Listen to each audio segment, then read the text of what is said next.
The Dave Hooker Show. A presentation of Off the Hook Sports. Objective insight, expertise, top guests. Available on YouTube, Apple, Spotify, and the Off the Hook Sports app. Download now for free. Also available on offthehooksports.com. I compute and obey. Now to Dave Hooker. Ready. With Caleb Calhoun, here we go. And you want a show? We got a show as the preseason talk really is heating up. And Josh Heupel getting love and not getting love at the same time. And I do think that perhaps the reviews are mixed. I don't think people want to jump on board too soon when last year may have been a fluke. And I don't think that other people want to be behind the curve. I'm talking about media people, of course. I don't think other people want to be behind the curve because you don't want to look stupid if Tennessee just continues to improve. So there's a lot of mixed reviews out there that we want to get into. First of all, Caleb, how are you, sir?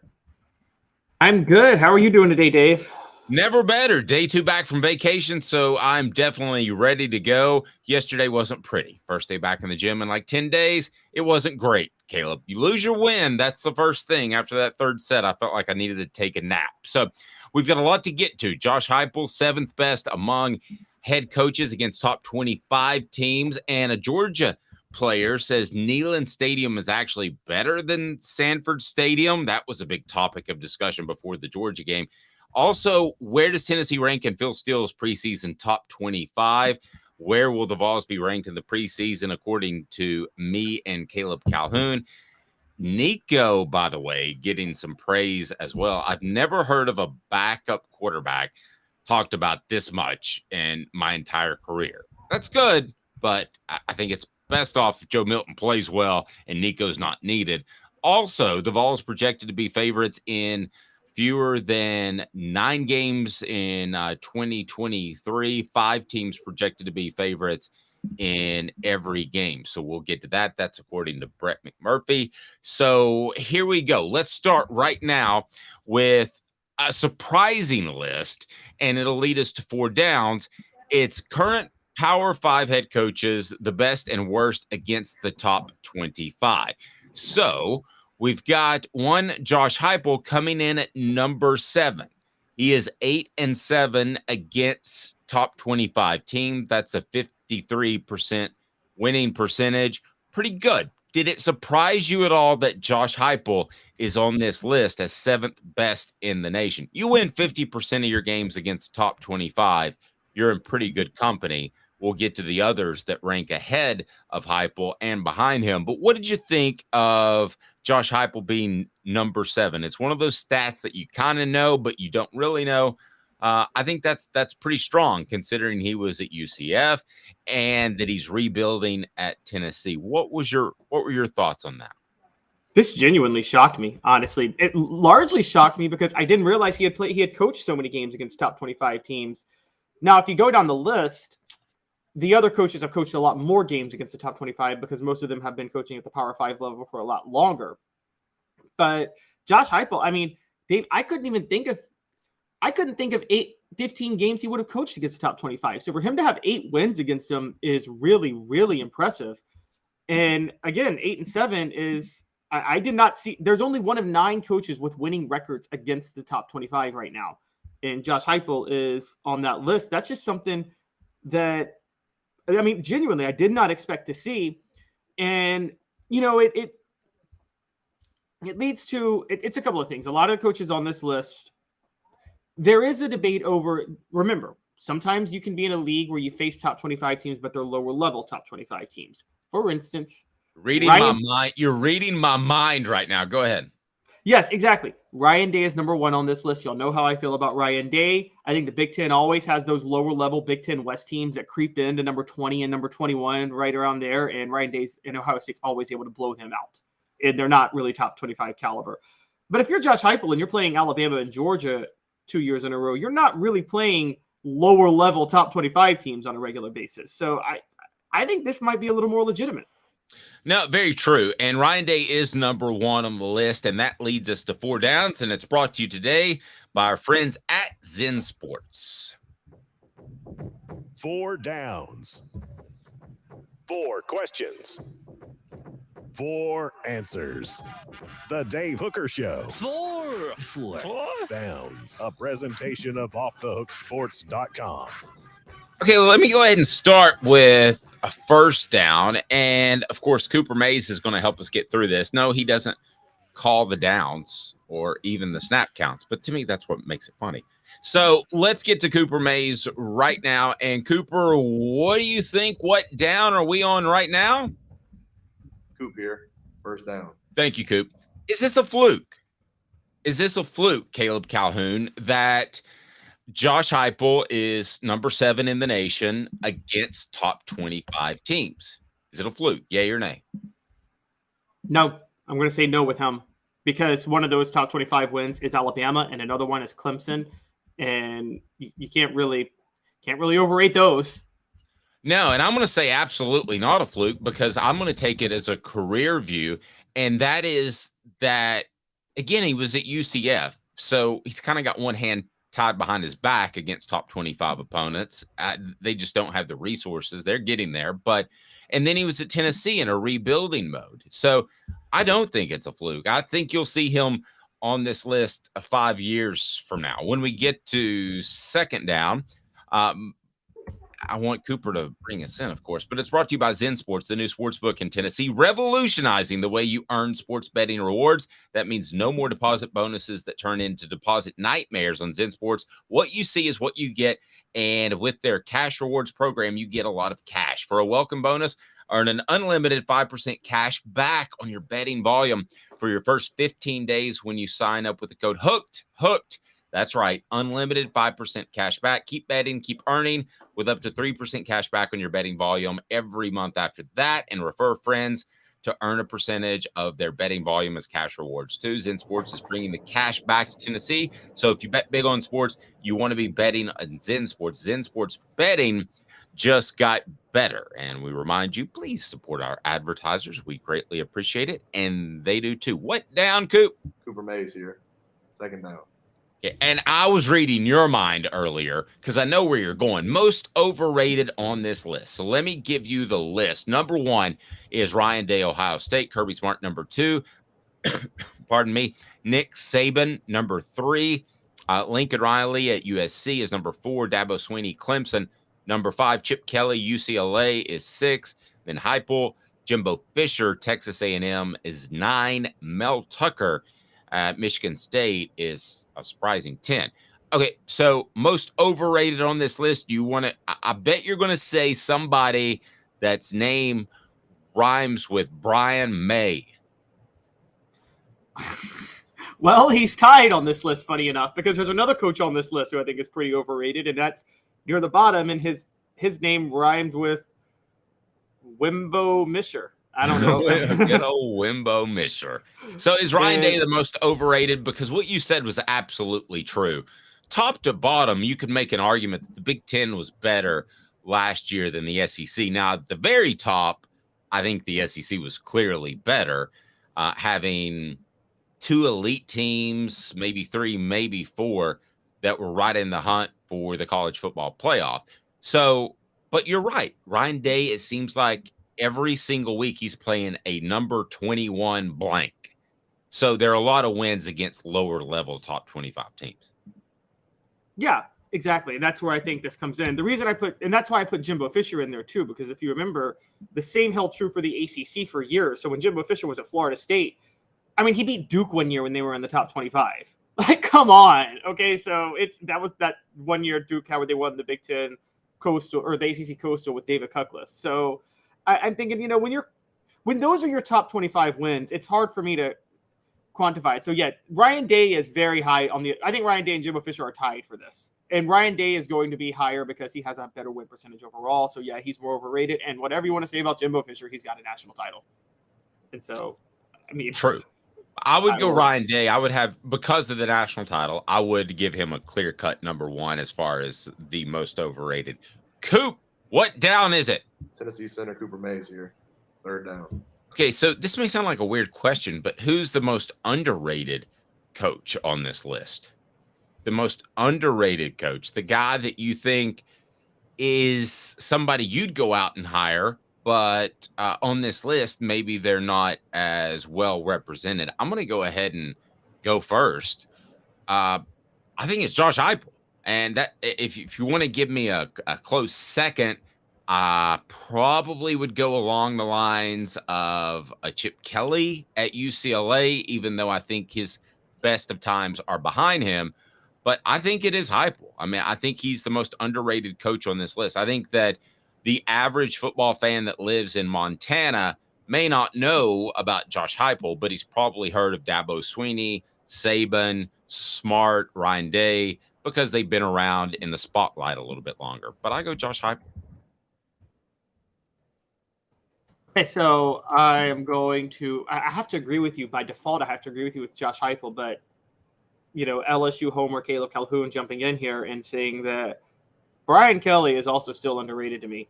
I mean, I still remember when LSU opened up the checkbook to get him, and a lot of people thought it was weird that they opened up the checkbook. And I'm like, I had to open up the checkbook years ago for Brian Kelly. So it's close between those two, because again, when you're at Notre Dame, when they're playing top 25 programs, they're playing legit top 25 programs, and usually they're genuinely outmatched. Notre Dame is. So to have a winning record against the top 25 means something for Brian Kelly. What down is it, Coop? All SEC center Cooper Mays here. Fourth down.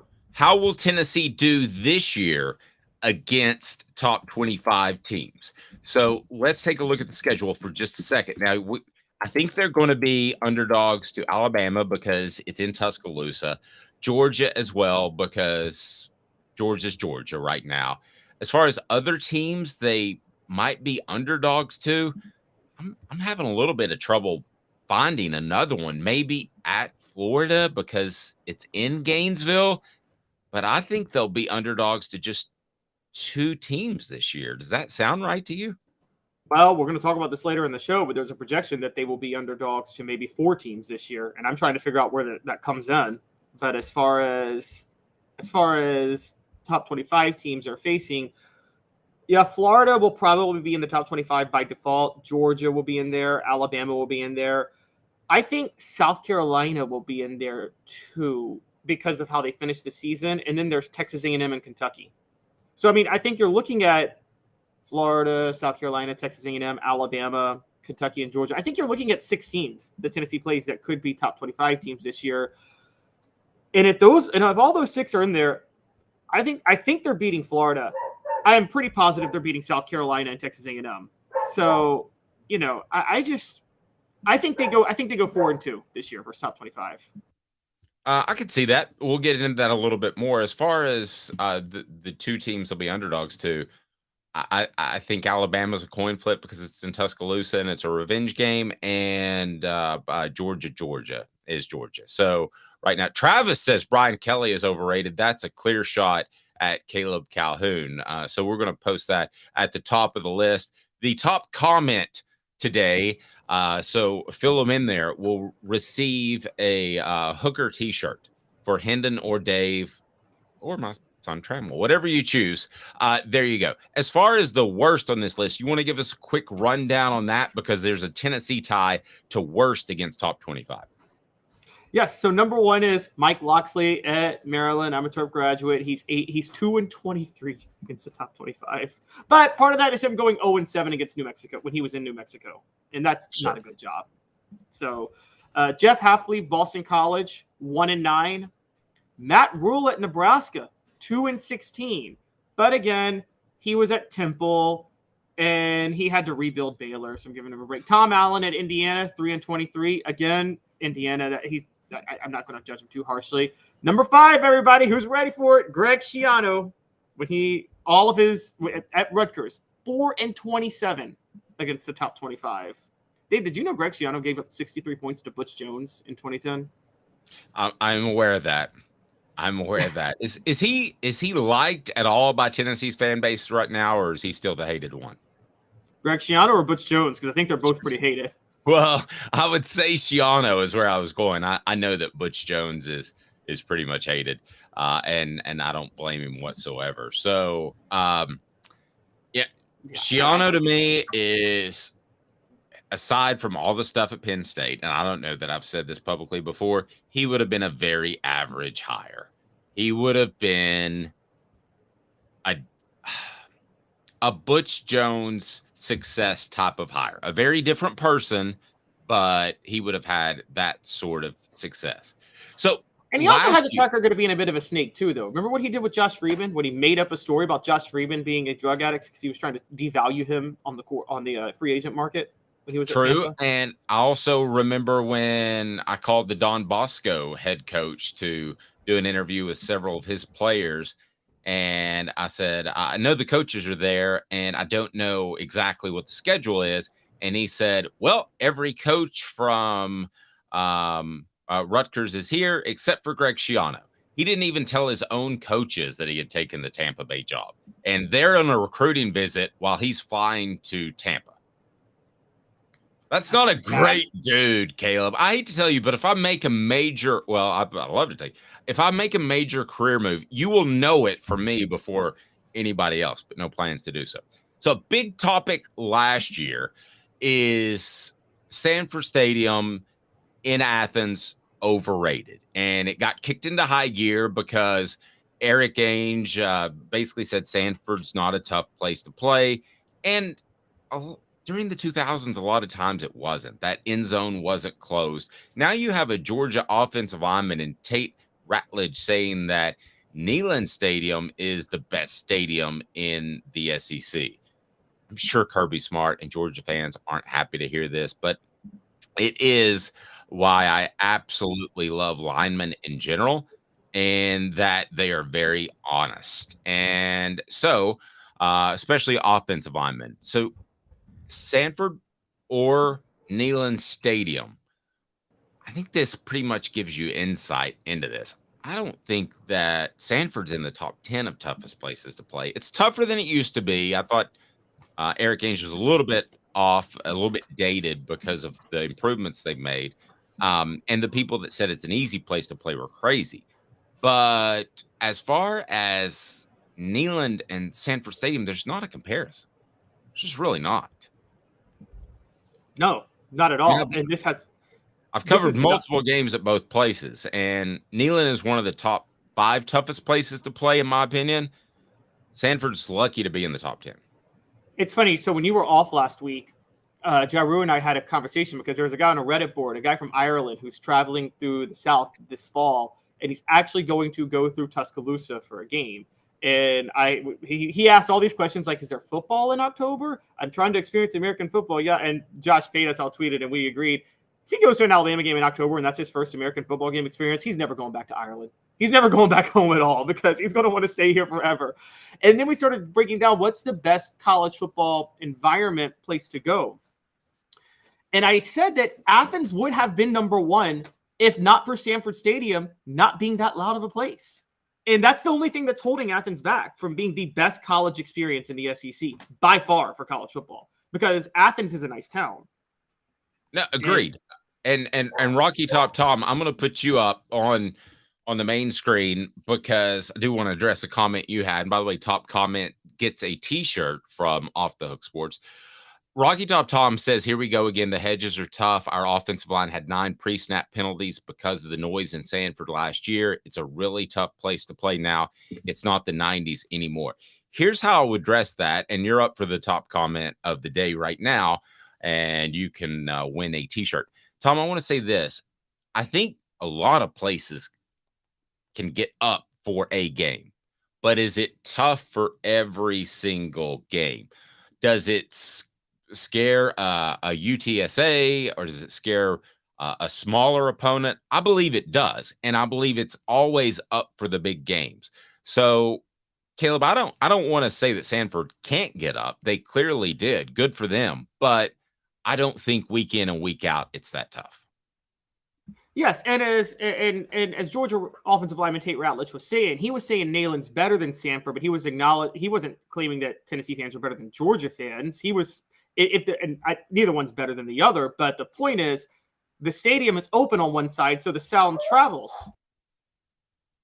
No, true. And also Neyland it's a lot of metal and concrete. I mean, that's a big factor too. I mean, it's raucous in there. I don't think there's any question about it. Just for the record, how would you rank the top 3 stadiums? Because I would say now I'm talking about teams at their best that are competing for championships. I would say LSU and Florida are tied for 1 in my mind. Neyland is a very close second. And then you kind of hit a different level.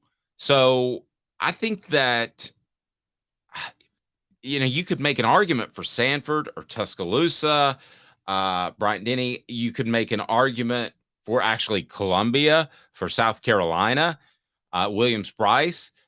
You could make an argument for a lot of people. I'm not sure who's 4th, but I feel pretty certain who's 1, 2, 3.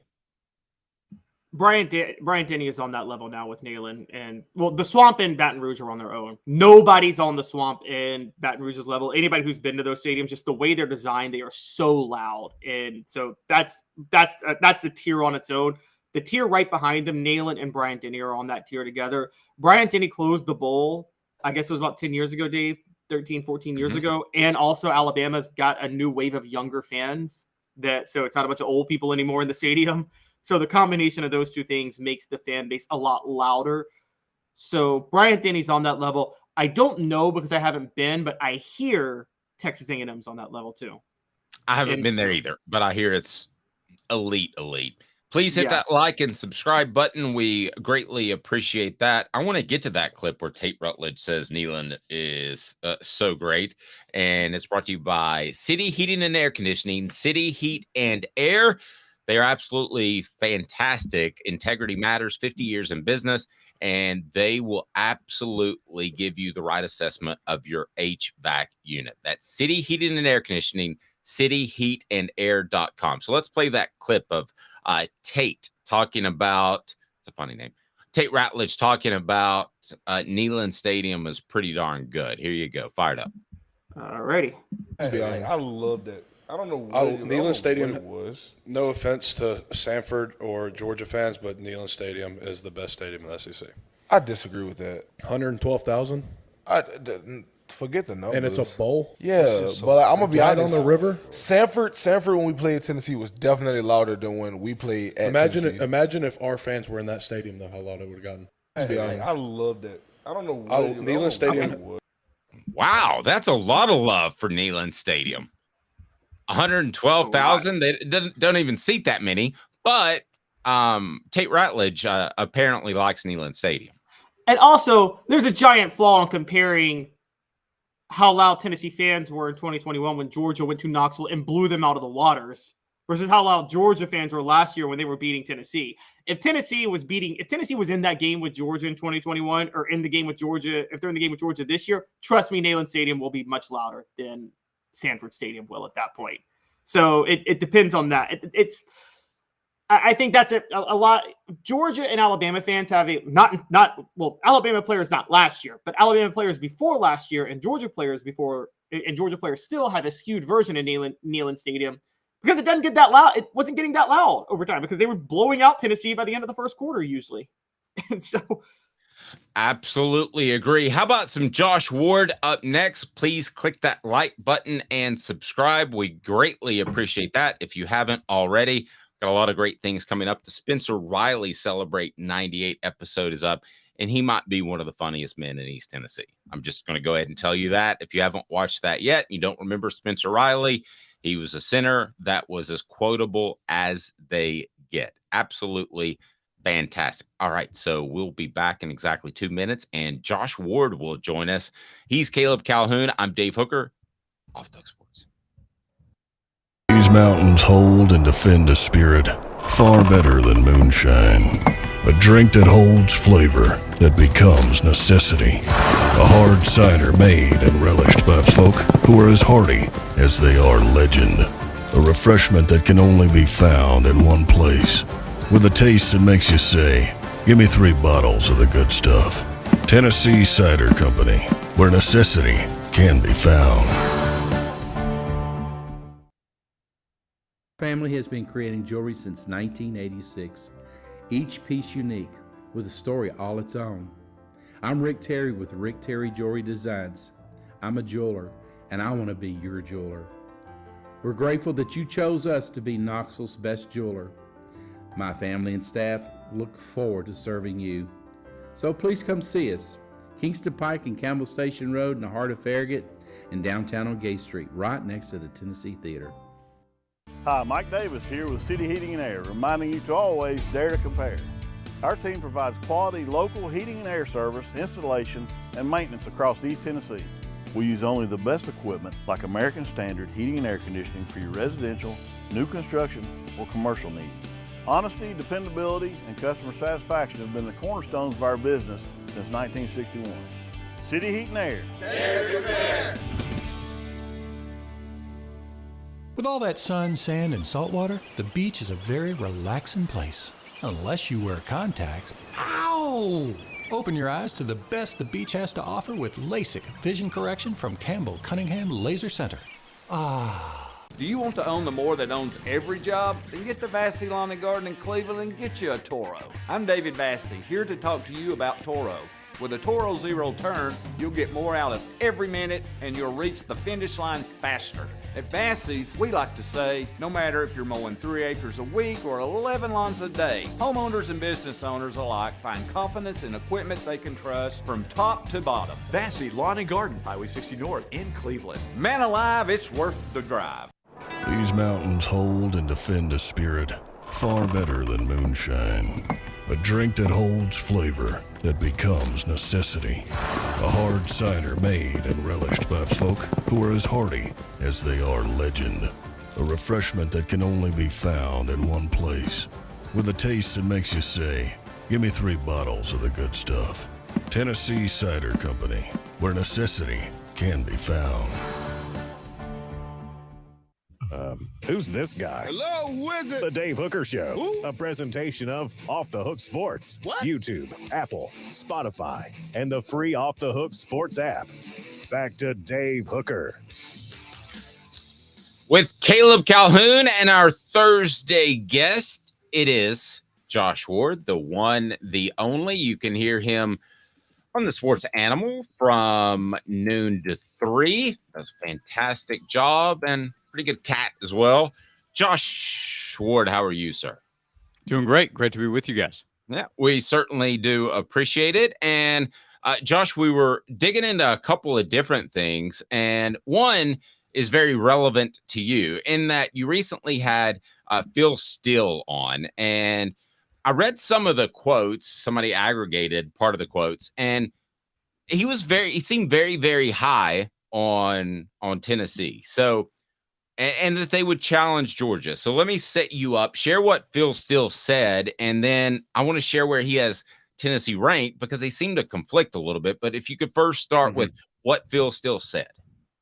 Yeah, he does expect Tennessee to contend in the SEC East. Now, contend and win are two different things. But last year, Phil was very high on Tennessee's offense. He began the conversation by pointing out that he predicted 45 points a game for Tennessee a year ago and ended up being short of how good Tennessee's offense was. But he's high on Tennessee, the depth of the offense, especially at wide receiver. Part of that because of the arrival of Dante Thornton. Because when you hear, wait a minute, depth at receiver, don't they have to replace the Biletnikoff Award winner in Jalen Hyatt and then Cedric Tillman, who may have been their best wide receiver on the team, especially over the last 2 years, both of those guys off to the NFL. But the arrival of Dante Thornton has generated buzz, and that's not necessarily news to Tennessee fans, but Phil, he tries to talk to every coach of every team, and he actually ended up talking to Joey Halzle instead of Josh Heupel, but Halzle's the new offensive coordinator and has been the quarterback's coach, and I think from that conversation, Phil drew that, okay, Dante Thornton's probably going to play an important role in this offense, so Phil is again expecting a lot of points. But within the schedule, Texas A&M is his biggest surprise team, and that might be one reason that while he expects Tennessee to contend in the East and maybe be number 2 to Georgia, he doesn't have Tennessee beating Georgia out to win the SEC East. So he has Tennessee 19 in his preseason rankings. I mean, to me, challenging the preeminent program right now in college football, I would think they'd be at least more around 10. you may have known that, you may not. But does that surprise you? Did that surprise you? So when we talked to him last week, I did not know Tennessee's ranking yet in the magazine, and not seen a copy yet. So yeah, that surprised me based on the conversation we had about what he expects out of Tennessee. Because if Tennessee finishes 19th, and that let's say that's at the end of the regular season, that is likely 8-4. So Tennessee would have gone 4-4 in conference, we'll assume, because I'm going to give Tennessee a win against Virginia and the other 3 non-conference opponents. So if Tennessee goes 4-4 in the SEC, that means they've suffered a couple of losses against teams that right now fans are saying we better beat those teams. One could be Texas A&M, which would be disappointing but not be stunning. But then that means somebody else in the East, Florida, South Carolina, Kentucky, Missouri on the road. None of those games are games that I'm hearing Tennessee fans right now talk about losing. So that would be really disappointing in a number of ways if that's how it plays out, aside from injuries blowing up the season. Sure. And I mean, I guess that could happen, but But that's not part of the prediction here. Yeah. Yeah, I was really surprised to see 19. Just coincidentally, I read somebody that aggregated your interview and then saw the 19 like within an hour. So anyway, Caleb, go right ahead. Yeah, Josh, it's funny you bring that up because I was paying attention. I've been following Phil Steele for 20 years now. And the only time I ever remember him getting Tennessee like dead wrong was 2002. And you guys probably remember that year. He had them number 1 and then they finished 8-5. But that was like, I still have not seen a team get wrecked by injuries like the 2002 Vols did. But he has had a pretty good read on Tennessee over the past 2 decades in terms of when other teams rate them high and he thinks they're overrated, he gets proven right, I guess, a lot of times. So how much of this is a concern given his track record of accuracy on Tennessee specifically since 2005? Well, a little bit. I'd like to go back and have a follow-up knowing the ranking after the fact, and maybe there wasn't as much thought put into the rankings as there was the team information, because his comments, and by the way, Phil knew that he was on the radio at Knoxville. He might have played up his compliments of the team, knowing that he was talking to listeners in Knoxville who are Tennessee fans. At the end of the conversation, he also said, though, hey, fans have to be happy. When I said, hey, you can go check out the magazine, he promoted where you can find it. And I said, hey, Phil, thanks. Always great to have you on the show each summer. And he, before saying goodbye, said fans have to be excited. So I think he has a genuine good feeling about Tennessee's football team and especially the offense. Again, to go back to Texas A&M, he is high on the Aggies, and that is a team on Tennessee's schedule.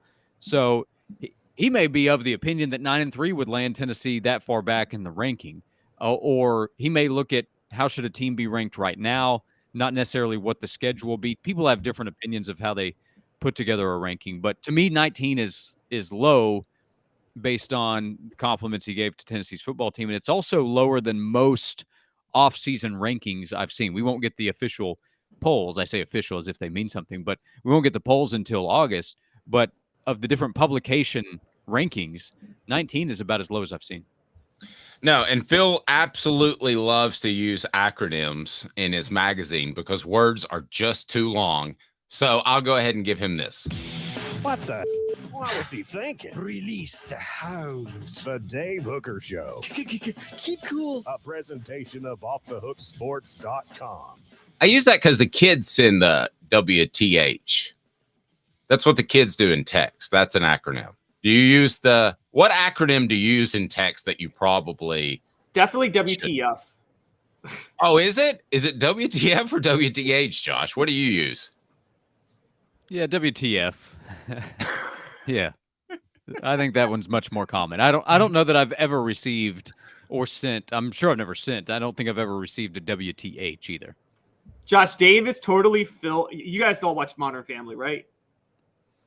No, I have. Yeah, for sure. So the very first Modern Family episode in 2009, Phil's like, I'm the cool dad. That's my thing. I text. I know all the acronyms. WTF, why the face? And I'm like, that's totally Dave. I remember that, yeah. Well, it's an homage on my show to Norm Macdonald, who on his one season of the sports show actually had a What the H segment. So I'm going with WTH, and I don't have to be cool. Josh's appearance is brought to you by Craft Treats. Go to crafttreats.com, and you can save 20% on any of their products, including the CBD pet products that will help with your pet's digestive issues, arthritis, or anxiety. Use the promo code OFFTHEHOOK. Promo code OFFTHEHOOK. Get 20% off at crafttreats.com. Again, crafttreats.com. So where do you think, Josh, Tennessee will be preseason? Preseason rank, I would guess outside the top 10. I would say somewhere between 11 to 15. Maybe outside the top 15, but 11 to 15, somewhere in that range is my guess. I'm at 12, so we're in the same place. Josh, we don't have FCC regulation, so Travis asked, what does WTF mean? Do you want to go ahead and throw that out there?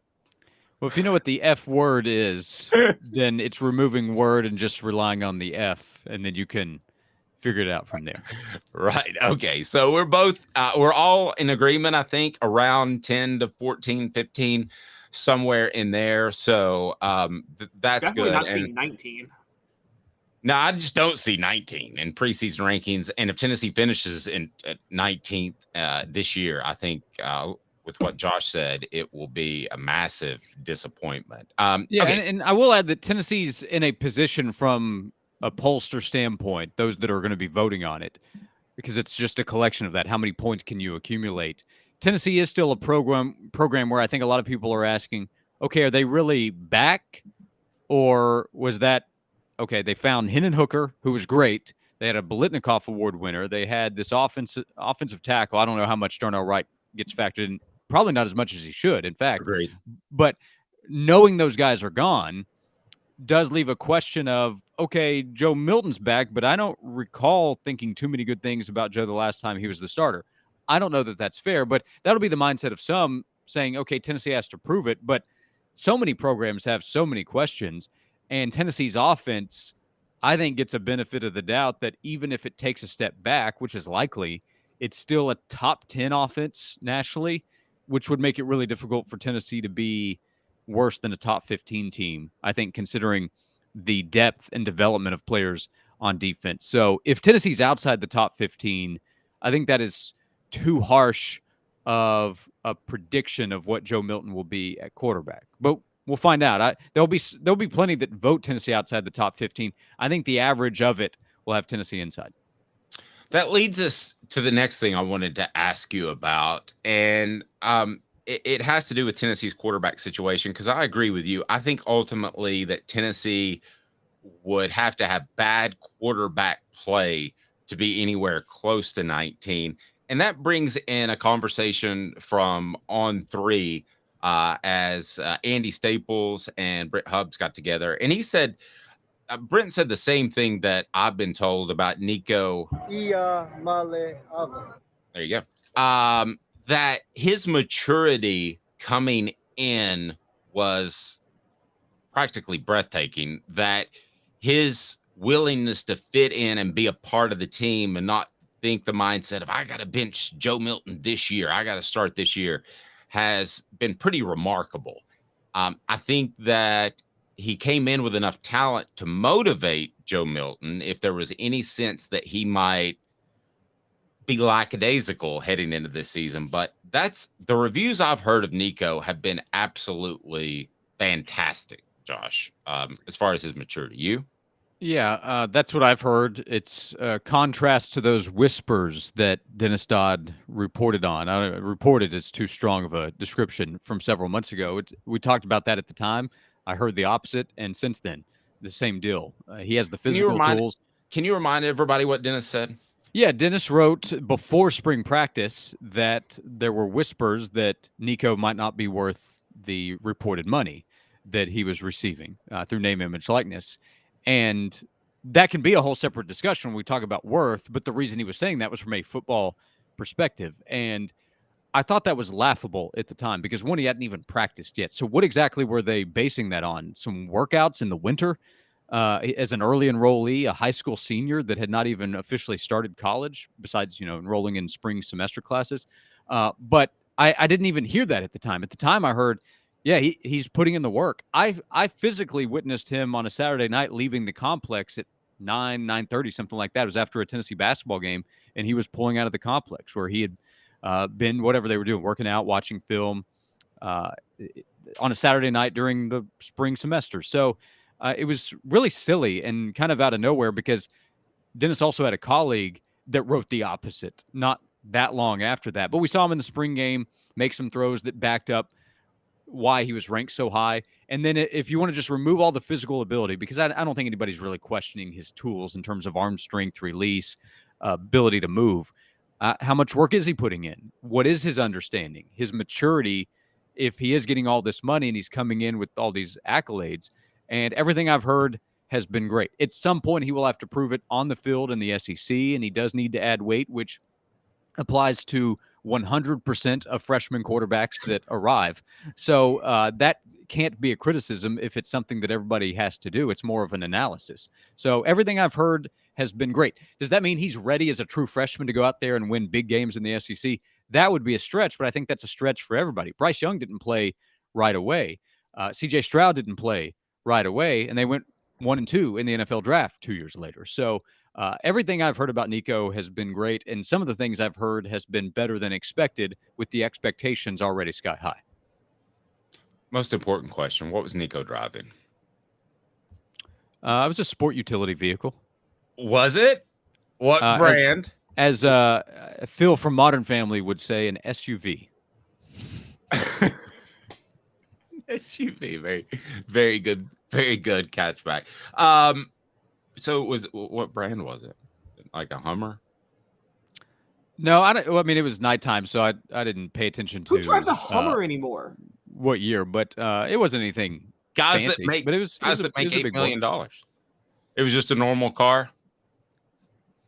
Yeah, I mean, I'm not saying it was a clunker by any means. It's just there was nothing fancy about it that stood out, but it was an SUV.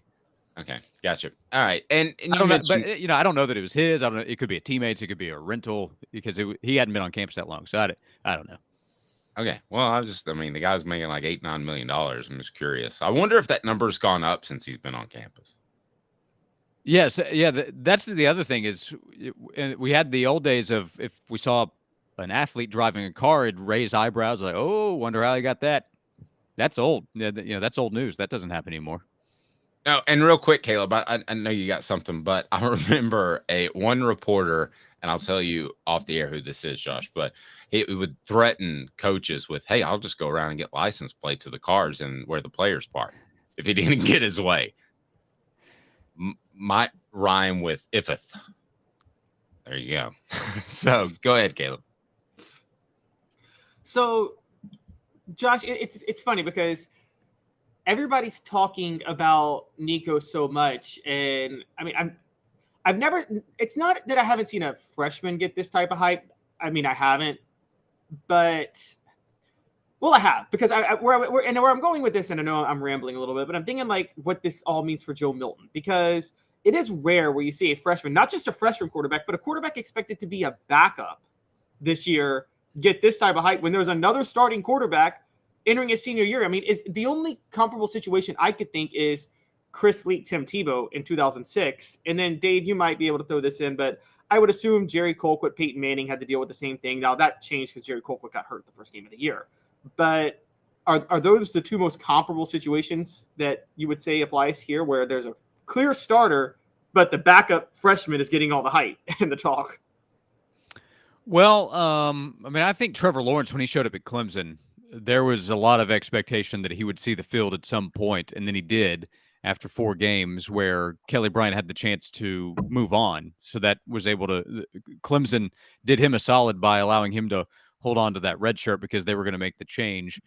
I mean, when Bryce Young showed up at Alabama, I thought there was a lot of hype there and an expectation that, yeah, Mac Jones, I don't know. And then Mac ended up being a terrific player and a first-round pick at quarterback. The thing is that I hear a lot of hype about both. With Joe Milton, the show he put on at the Manning Passing Academy, launching those 70, 80-yarders, I don't think Nico could draw that kind of crowd of anticipation of let's see what he can do. I think people would be excited to see his physical tools, but Nico's not throwing the ball 70 yards with ease where it looks like he's just flicking the ball 10, 20 yards down the field. Joe's able to do that. So those videos have created all kinds of hype and attention around Joe. I think from what I've seen with Tennessee fans, there is excitement and hope that Joe is able to continue what they saw from the win against Clemson and tap into all this potential that has been talked about for 2 years and unleash it in this Tennessee offense this upcoming fall. And then it will be Nico's time. But right now, I don't have too many Tennessee fans say to me, hey, I think Nico's going to take over. I don't think Joe's going to get it done. There are some that have that opinion, and I have heard that. But more often I hear Joe's got it now. This is Joe's offense. He's going to be great. He's going to help lead Tennessee back to a 10-win season, maybe even better. I hear more of that. That doesn't mean it speaks for everybody, but that is the reaction I get right now. And over the last month, I think the hype has built around Joe because he has been out there and fans are seeing him and hearing from him. His quote the other day at the Manning Passing Academy that came from his media session where he said, I don't lose in Florida. That started to get some attention. Tennessee goes to Florida this upcoming season. So I think fans are very excited about the confidence that Joe is showing. And from that, are growing confident in his ability to have a big year as a senior. Dave, go ahead, Kev. Sorry, I just wanted to ask one last thing because we're talking about Joe. Both you guys, yes or no? Will we see a touchdown pass of more than 70 yards through the air, meaning the receiver catches it in the end zone and it's a 70-yard touchdown pass this year?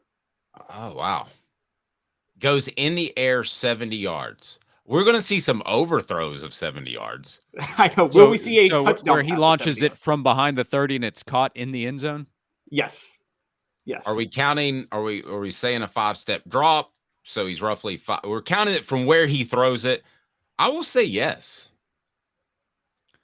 I will say no from the line of scrimmage to where the ball is caught 70 plus. I'll say no. He might have a 70 plus yard touchdown, but I'm going to say that's going to include the yak. There's another one for you. Yards after catch. Yards after catch. What the WTH? I would. Yeah, they don't call it yards after reception. Yards after catch is what we're looking at. That's right. And I would say this to your point, Caleb. Jacob Eason, even though it didn't pan out, I think he was the guy that was supposed to replace Stetson Bennett, and that didn't work out. But I don't see that happening to Nico. I don't see a transfer. I don't see anything like that. And I would say this: I think that for those that want to see Daniels as a transfer from USC. No, I was talking about Jacob Eason, who came from Washington and ended up transferring back west. When he came in, I think everybody thought, but I would take Daniels too. I think there are about 3 or 4 guys they brought in they thought would bench Stetson Bennett. Yeah, well, I think your timeline's a little off there. So it went Eason and then Jake Fromm. Fromm was the guy after Eason. They went back-to-back freshmen that came in with a ton of hype there. Okay, gotcha. All right, so one thing I would say about Josh Heupel that could be a criticism when it comes to handling quarterbacks is he too loyal to a quarterback. I wonder if he would be willing to pull the trigger if Joe Milton didn't play well. What do you think? That's a good question. I mean, Virginia and Austin Peay, I just would be stunned if it goes poorly. But game number 3 at Florida, there's a chance that Florida's defense comes out and they're aggressive and they're able to force pressure, and it forces Tennessee's offense into some mistakes. And in the middle of the game, they're trying to get some things figured out. And win or lose, what if that kind of carries over the next couple weeks? I don't know. The last time a change was made, it was kind of forced on Josh Heupel. When Joe Milton got hurt against Pitt, Hendon Hooker came in and then continued on after that, and it just was obvious that he needed to remain in the position. There was no opportunity for Milton to get that job back. But what if Milton hadn't been hurt in that Pittsburgh game? How long would he have been able to stay as the quarterback? How long until a change would have been made? Because I think a change was inevitable with how things were going there. I don't know. So this would be a test, but I do agree in the loyalty part. I think that applies to his staff because loyalty is also from comfort in knowing what you're getting out of the player, or at least believing you know what you're getting out of the player from what you've seen in the practice field and the meetings and the conversations you've had. I think that's applied to the coaching moves we've seen where guys have been elevated. Ablin this offseason, last year Kelsey Pope, and paid off with Kelsey Pope. He has a Blitnikoff Award winner. He's 1 for 1 as a full-time assistant coach. So if Joe struggles, if he doesn't play quite as well, if the offense is not as crisp as expected, I mean, he also brought in Nico. So what is loyalty? Because Nico's his guy too. That's who he recruited. Joe's a guy that transferred in. But from everything I know and understand, I believe Josh Heupel is fully confident in Joe getting the job done. And that would lead me to believe that he'll get a pretty long leash, that if there's some struggles early on, part of that could be due to what they see with the offensive line. They don't have the same protection they could expect with Darnell Wright, and they're trying to get the left guard position figured out. So if they see some of the issues coming from pressure that is caused by opposing defenses due to offensive line issues, well, they're probably not going to be all that confident in a true freshman going in. Also consider they have 2 scholarship quarterbacks. If you make a change, well, you move Joe to number 2. Where's his mindset at that point? If you go to a freshman has to get it done, because you've now pulled the plug on Joe Milton as a senior, and be difficult to get that confidence back too. So I think they will give him as much time as they believe he needs if it's slow out of the gates.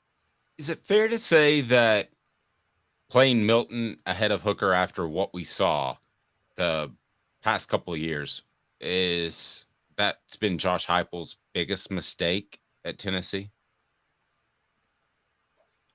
Well, he hasn't made too many, so yeah, I think so. And it's still fairly explainable. At the time, I thought Hendon made more sense based on what we had seen in college. When they went with Joe, I did also give Josh Heupel the benefit of the doubt at the time that, okay, I know he can coach offense, and I know Joe Milton has this skill, so maybe it will work out. But it was too quick of a turnaround for Joe arriving to a few months later being the starting quarterback in an offense that he admittedly was still trying to learn. His knowledge of the offense is so much better now. And there were differing opinions behind the scenes at the time. Should it be Hendon? Should it be Joe? It was the wrong decision, but it was explainable why they went with Joe. But, I mean, how many mistakes has Josh Heupel made to this point? So, yeah, I'd say it ranks number 1. I mean, wouldn't that be – I don't want to be like – I don't want to call it arrogant, but have you guys ever seen a coach who is so thoroughly confident in his ability to coach offense the way Josh Heupel is? I mean, he hires staff members that are on his staff that are loyal, that are familiar with the system. He wants his guys at quarterback, so he picked Joe Milton over Hendon Hooker. Because he signed Joe Milton. Is it me, or does Josh Heupel have a level of borderline arrogance of how much he thinks he knows about the offense and the guys he wants? I would be arrogant if I were as good as him at coaching offense. I would say yes. Yes. So, yeah, he does. Who's the most arrogant offensive coach of all time? Steve Spurrier? I mean, his belief in what he was doing and changing quarterbacks, I mean, that's not what Heupel is doing. So, yeah, maybe a little bit of it. But, Heupel didn't bring Hooker to campus. So he looked at it and said, okay, Joe's the guy we need to bring in. And coming out of the spring, it's not like that spring when Josh Heupel had arrived, because Hendon had arrived having been recruited as a transfer by Jeremy Pruitt. And, that was such a wild time in Knoxville as a transition for everybody.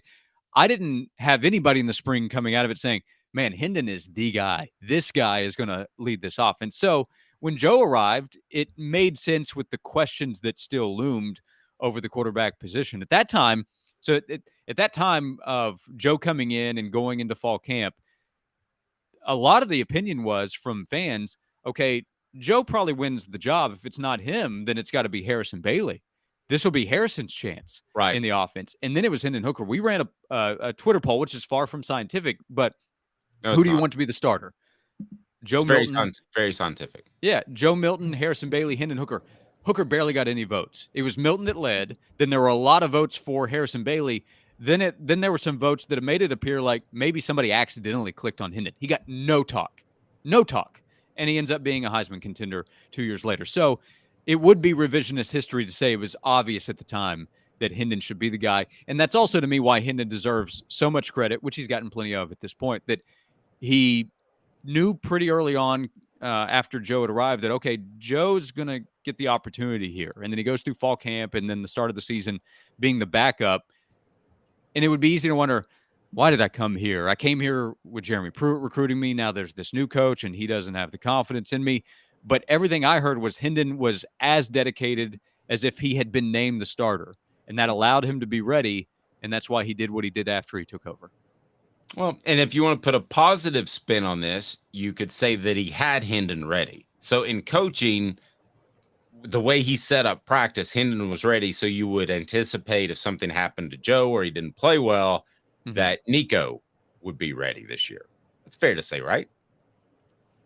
Yeah, sure. I mean, I've never heard any ill will from Hendon Hooker about how it was handled by Josh Heupel. So, yeah, I mean, it was obviously a mistake based on what we've seen from Hendon Hooker and how things started out with Joe Milton. But it was not an egregious mistake, and it's on a short list of mistakes that Josh Heupel has been made. And, yeah, absolutely.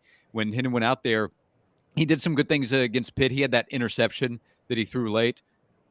No blame at all. I mean, again, he hadn't been getting the first-team reps. So, it all worked out. It all worked out, and eventually a change would have been made, I believe. How long? Tennessee's thankful that it won't have to know, and now the hope is that what Joe understands now will pay off for him, and part of that comes from learning from Hendon Hooker.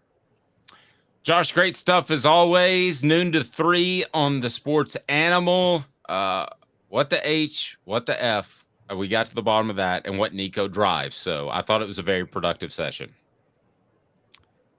I don't have anything else to add from an acronym standpoint. Had a great time and enjoyed it, guys. I agree. CYA. See you later. That's actually something else. Oh, that totally means something else. So since we talked about Norm Macdonald, his best bit is what's with the acronym ID? It feels like the D's carrying most of the weight. Sorry. That could be. If you think about it, dentification, it's got the whole thing. My favorite from Norm is chairman of the board when he was just ripping on Carrot Top's movie as a guest with Conan, I believe. Oh yeah, remember that one? B-O-R-E-D. Chairman of the board, do something with that. Is it spelled B-O-R-E-D? Yeah, and it was the actress that was going to be on the movie, so it just completely tore it apart. But probably gave it more pub than it deserved, because if you check out the Rotten Tomatoes, Norm's prediction was spot on. Yeah, agreed. I'm going to get demonetized, but D carrying most of the weight is all I'm thinking of right now. It means something totally different. Sorry, that's like guys. 9 letters. All right, Josh, great stuff. You got to see. Did you get my email, by the way? I did. Did you have time to read a book on the weekend? As a father of 3 small children, assume it's a rhetorical question. You're going to wait for the audio version. Well, if you're one of my beta readers, you get a free copy of the book, which I'm sure you can't wait for. It'll be a Merry Christmas for all. Josh, I'll give your kids a book, and I'll even sign it. How many pictures? Pictures in the book? That's actually what we're struggling with right now. So thank you, Josh, for bringing that up. Yeah. He's fantastic. Noon to 3 on the Sports Animal at Josh_Ward. Follow him. Great follow. Thank you, Josh. Thanks, guys. Thanks, Josh. Josh. Yeah. And you got to start reading too, Caleb. Well, you're a beta reader. You just sent it to me yesterday. Well, I mean, you should be it's a book that is going to be coming out in a couple of weeks. I haven't said anything publicly about it, but it's Celebrate 98, The Untold Stories of the National Championship 1998 Tennessee Volunteers. And there's, I think, some good stuff in there because of the people I interviewed. Not that I'm a great writer, but excited about that. And Josh and Caleb both just promised publicly that they'll get their proofing of it done by Sunday night. Hey, Dave. Yes. Question. Yes. You covered him. Who was more confident and arrogant in what they were doing? Lane Kiffin is 1 year at Tennessee, or Josh Heupel now? That's good stuff. I'll answer that question in exactly 2 minutes with Caleb Calhoun. I'm Dave Booker. And Craving Wings South North Shore location, where we've heard people say that you can get the best wings in East Tennessee. Pero ¿quién es este? El número 87, Jacob Warren. I'll just do 6 on my sauce 87, please. Imposible, señorita. Dale 6 más. Look at these wings. Perfectas, deliciosas, fantásticas. Man, I don't know what you're saying, but it sounds awesome. How do you say fresh, never frozen in Spanish? Frescas, nunca congeladas. Make your way to Craving Wings and get you 6 más. But what was funny about Kate is we were a full continuum of care at that time. We had detox, we had inpatient, we had outpatient.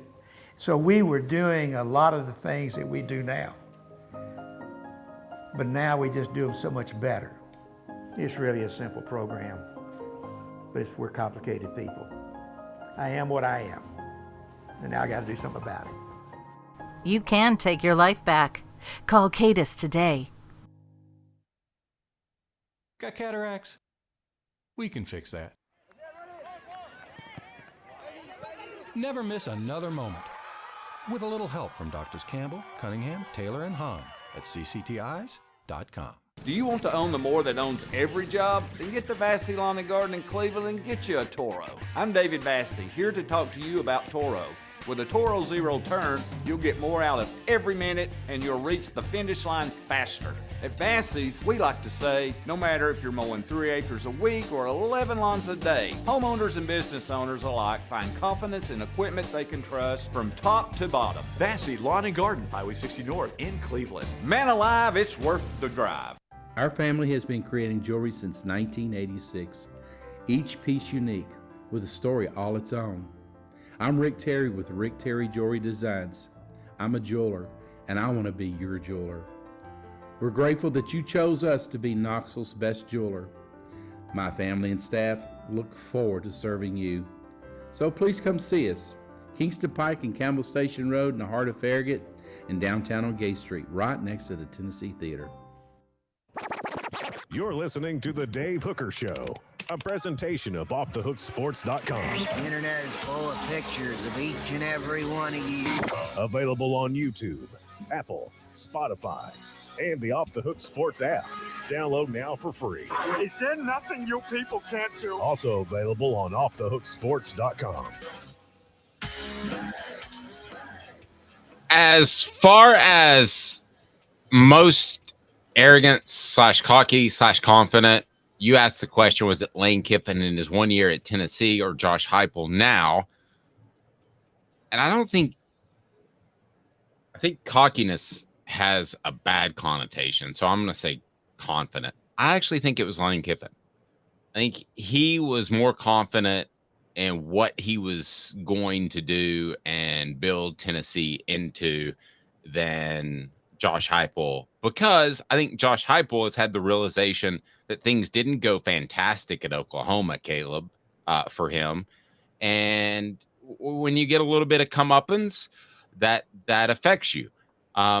Lane Kiffin got comeuppance with the Raiders, but his response was basically the owner's an idiot.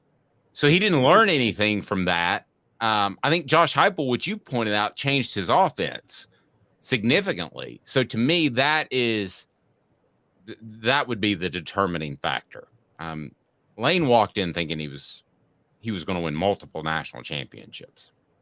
Yeah, and that first year, I remember he was proven right on some things. I mean, Lane Kiffin was he was on an island sticking with Jonathan Crompton through the first 5 or 6 games, and he knew that he could turn Jonathan Crompton around, and he did. I mean, look, that's Dave. You were covering the team. Did anybody think Jonathan Crompton was going to have that renaissance second half of the season when you were covering him throughout the first 5 games? I was close to the Crompton family, so I hoped. Did I think it? No, I can't say that I thought it. But man, I'm so glad that happened, because that's a great family. Jonathan recently named the head coach where he went to high school at Tuscola High School there in North Carolina. So he's got big things cracking, and really happy for him. But I can't say that I thought that was going to happen. And ultimately we found out that David Reeves, Lane Kiffin's brother-in-law, didn't know how to coach quarterbacks, because when Lane Kiffin took over, then it was a lot different. So appreciate Josh joining us. And also I remind you, the top comment of the day wins a Hooker t-shirt, an Off the Hook Sports t-shirt. So go ahead and throw that in there now. So far, here's who we've got. We've got Rocky Top Tom, who's throwing high heat with his comment earlier about playing between the hedges, and Tennessee's offensive line had 9 pre-snap penalties. So top comment of the day gets a Hooker t-shirt. Right now, Rocky Top Tom looks like he's going to be able to sew this thing up. So I'll put my email here, and you can get on board. What did you think of Jonathan Crompton, the second half of that season? Were you completely stunned, or just kind of surprised that Crompton was able to pull it out. I was genuinely shocked. I thought that Tennessee should have I was one of those people 4 or 5 games into the season thinking Tennessee should have just scrapped the pro style and put Gerald Jones in the Wildcat and run Wildcat the rest of the year with Gerald Jones at quarterback.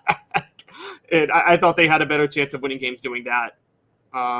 Largely because if you remember, Tennessee's defense was actually good that year. Monty Kiffin's Tampa 2 was a perfect fit for the personnel of that defense, of the players they had. And that was a seamless transition.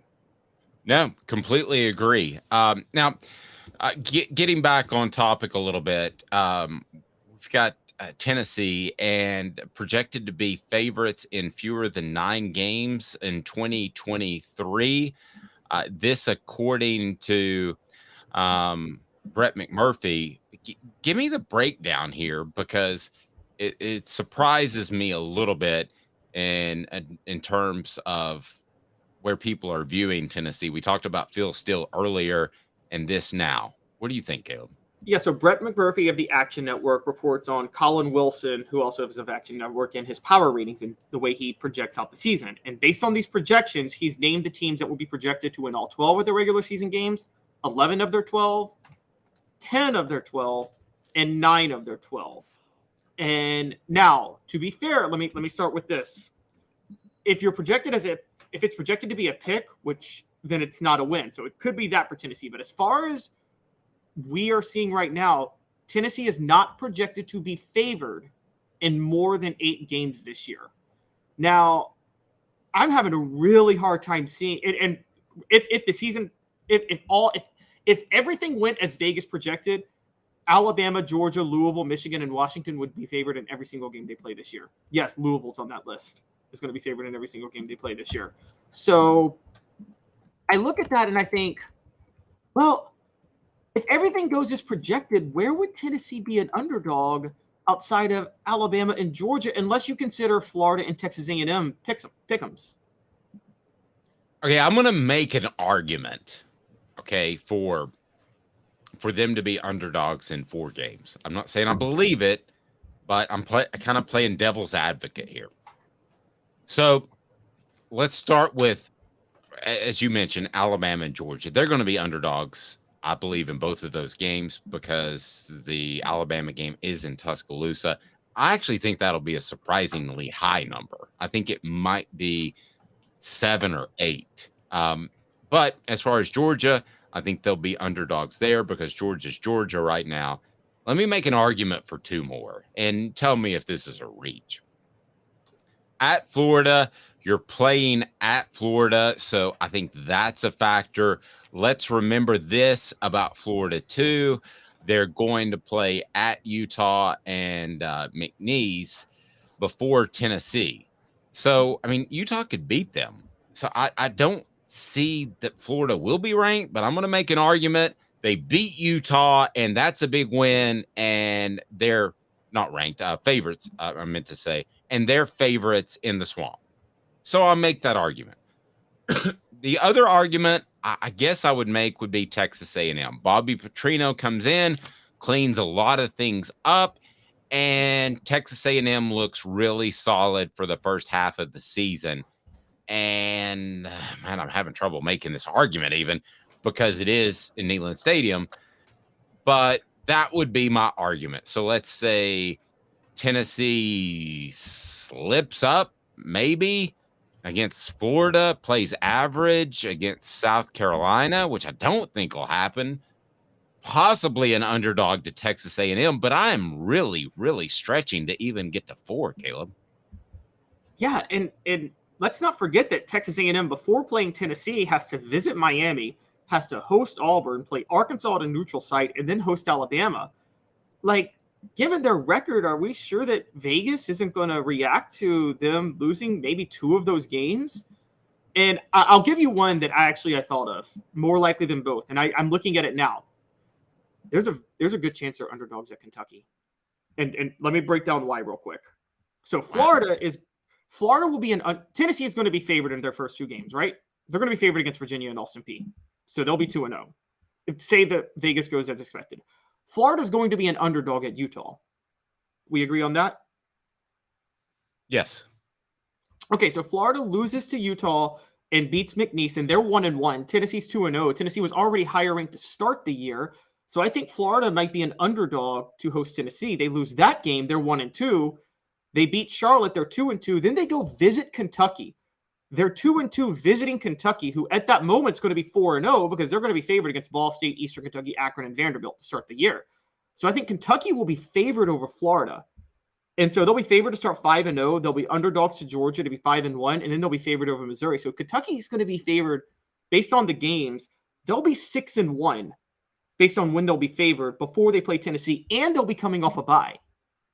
And so I think Vegas might actually favor Kentucky when Tennessee visits them this year. Here's the other thing to remember, though. If we're reaching a little bit with Texas A&M, or I'm sorry, Kentucky, excuse me. If I think do you really think that Tennessee's going to be an underdog at Kentucky, or are we playing devil's advocate still? Well, okay, so Kentucky's 6-1 coming off the bye if everything goes as favorites. Tennessee, meanwhile, is probably 6-1 too coming off a bye because not coming off a bye, just 6-1 too because they but they will have visited Alabama the week before and may have lost. Now, I will say this.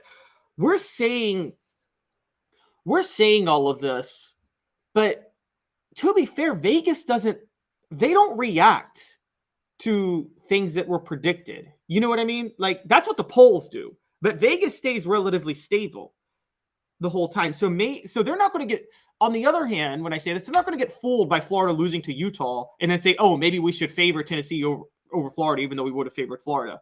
They're going to stick with what they were.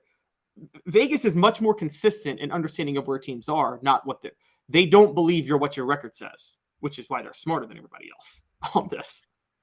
Yeah, and see, I think Kentucky's going to get hammered at Georgia 2 weeks before, so that'll affect the number. The other thing that'll affect the number is Tennessee's fan base, and I'll tell you why. And it's brought to you by Andy Mason Group. Andy is and his group are passionate, knowledgeable real estate agents with elite realty, about 40 years of experience. That's pretty awesome. And best prices, best service in the biz. That's pretty simple. So go ahead and make the right move for your next real estate transaction. Go to andymasonrealestate.com. That's andymasonrealestate.com. And the other reason that the numbers will be inflated against Tennessee and they might be an underdog is Knoxville and the Tennessee fan base is a huge gambling area, and they can shift the number by betting too much on Tennessee. And that's why we've seen the number move a couple of points. It seems like it happens once or twice a year. And we've seen that happen historically, Caleb. So those are my reasons playing devil's advocate that Tennessee could be even close to close to an underdog in 4 games. Yeah, and I've learned this a little bit with Vegas. They typically don't overreact when they're moving lines. Like, usually when they move a line, they think it's 2 reasons. One, they think, oh, we messed up this line when we said it. We need to move it. Or they're in the business of making money. So they're going to react to where if a bunch of people place a bet one way and they want to move the line a certain way just to guarantee their profit. And so, yeah, I think Vegas, I would assume that a bunch of Tennessee fans betting on Tennessee would move Vegas towards Tennessee, though, wouldn't it? Or do you think they take the gamble, move the line even further the other way, and say, "Hey, we're going to get a huge payout when they're proven wrong on this"?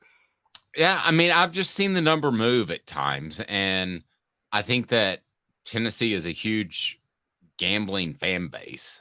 Travis says, "I'm going to bet $100 on every game where underdogs in with Zen Sports." Love it. Download the app. That's Zen Sports. And don't forget that promo code HOOKED. Use HOOKED. And you will get paybacks, and you can recommend it to other people as well. We greatly appreciate Zen Sports and all they do. So in the end, when we're having this conversation in mid-December, Tennessee will be an underdog in how many games? Will have been an underdog. I think Tennessee will have been an underdog, and I still think it's just 2 games. I think they're an underdog in 2, and then they're going to be a pick 'em at Florida. That's what I think. It's going to be a pick 'em at Florida, and then they're going to be an underdog with Alabama and Georgia. That's how I think this is going to work. No, I can roll with that. Rocky Top Tom wins our Shirt of the Day contest. Top comment on YouTube. We want you to like and subscribe. We greatly appreciate that. Top comment each and every day will get a Off the Hook Sports t-shirt, so we'll gladly hook you up with that. And Dan leaves us with this, which is pretty good. Lane Kiffin is a legend in his own mind. I tend to agree with that. He's Caleb Calhoun. I'm Dave Hooker. 10 o'clock Eastern, live on wherever you stream and or podcast. And we greatly appreciate you downloading the app. And don't forget, Spencer Riley up on the YouTube page. He's Caleb Calhoun.